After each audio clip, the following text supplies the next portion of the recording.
chegamos à segunda obra, Mar Morto, de Jorge Amado. Vou traçar o mesmo esquema. Primeiro é a forma. Quanto à forma, como esta obra foi composta? Ela foi composta em prosa. Porém, obra em prosa. Linhas contínuas, que ocupa a página toda, organizadas em parágrafos, unidade de pensamento, e a presença de um ritmo determinado pela alternância entre sílabas longas e sílabas breves. O mesmo andamento da fala. Porém, esta obra em prosa, ela tem um andamento poético, é um exemplo de prosa poética. Professor, explique aí o que é prosa poética. Prosa, texto composto por linhas contínuas.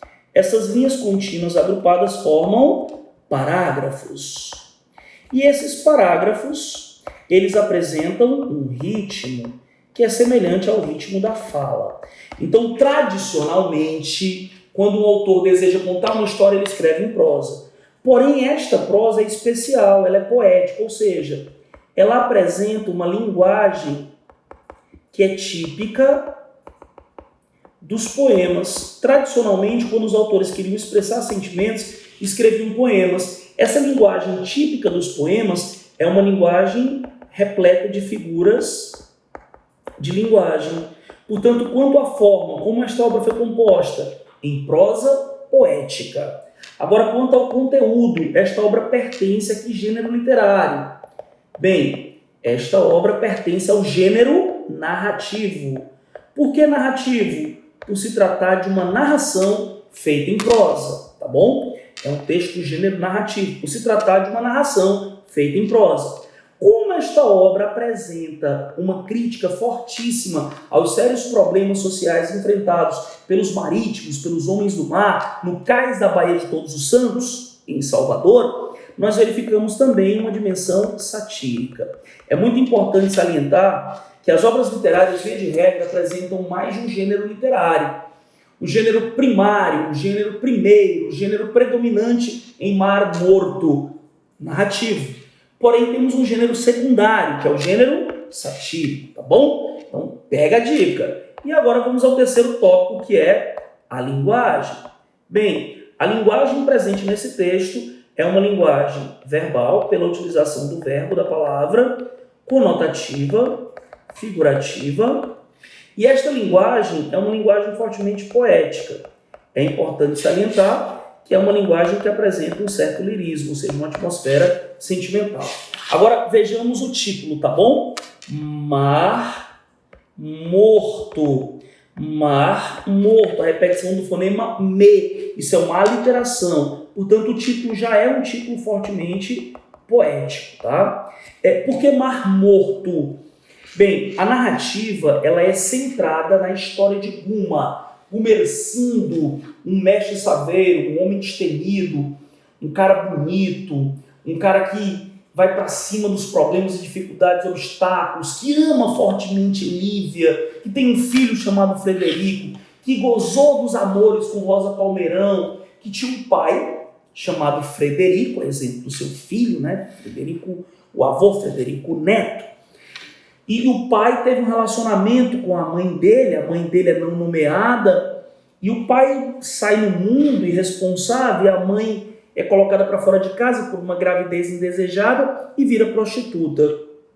O pai dele pega a criança, entrega para o irmão, o velho Francisco, e o velho Francisco ele vai cuidar do garoto Guma. O velho Francisco, um saveiro chamado Valente, estava há 40 anos no mar, já estava velho, já não tinha mais força, foi colocando aquele sobrinho, que era como se fosse um filho, para cuidar da embarcação, introduzindo nos perigos e na vida gostosa e louca do mar. E o velho Francisco vai virar agora apenas um aposentado, remendando as velas dos saveiros, e Guma é que vai assumir tudo. Guma, como um típico herói moderno, com acertos e erros, qualidades e defeitos, vive os dissabores de ser um cara intenso. Tinha um grande amigo, o Preto Rufino, que tinha uma amásia, uma amante chamada Esmeralda. Eles moram colados um no outro pela grande amizade.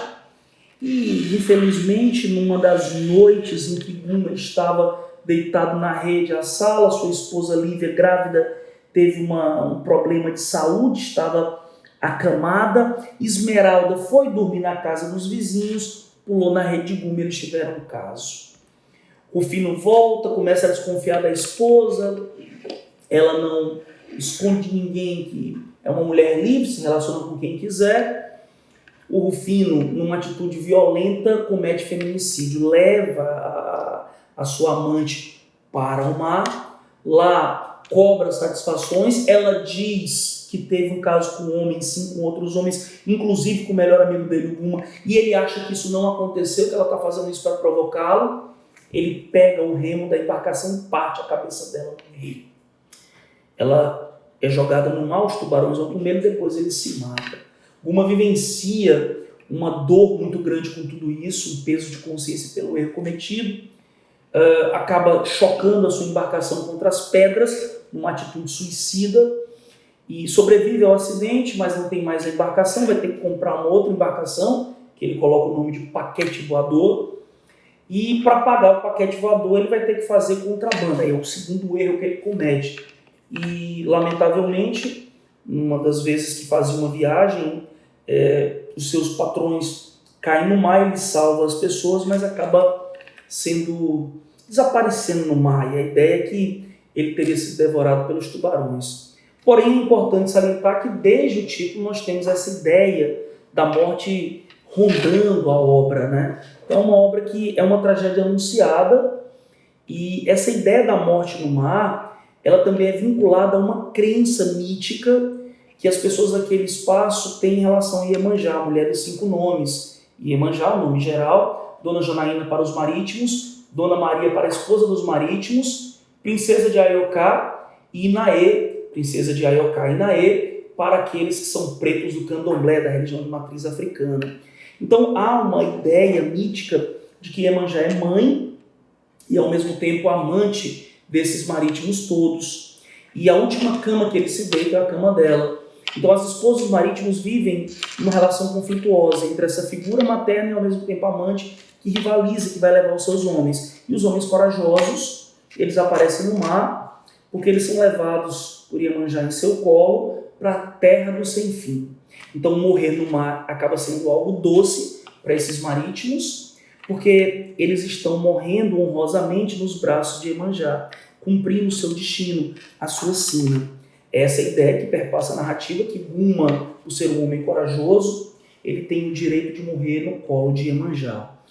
A narrativa termina de forma extremamente comovente, com Lívia conduzindo o saveiro, com seu filhinho Frederico na proa, e Rosa Palmeirão, que foi amante de Guma e que agora se coloca como a avó de Frederico, como mãe de criação, ajudando a Lívia em todo esse processo. E o velho Francisco tendo uma visão dessas criaturas na embarcação e dizendo que viu pela segunda vez Iemanjá.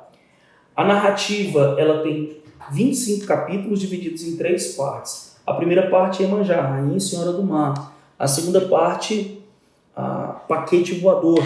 E a terceira parte, Mar Morto. São 12 capítulos na primeira parte, 9 capítulos na segunda parte e 4 capítulos na última parte. E o título Mar Morto, além de poético, sonoro, musical, além de ser uma literação, é também uma referência a como o mar ficou. O mar estava verde e agitado quando Guma caiu ali. E depois que ele desapareceu, o mar ficou calmo e tranquilo, com águas azuis, um mar morto, um mar calmo. Pega a dica, espero que você tenha gostado. Valeu, galera!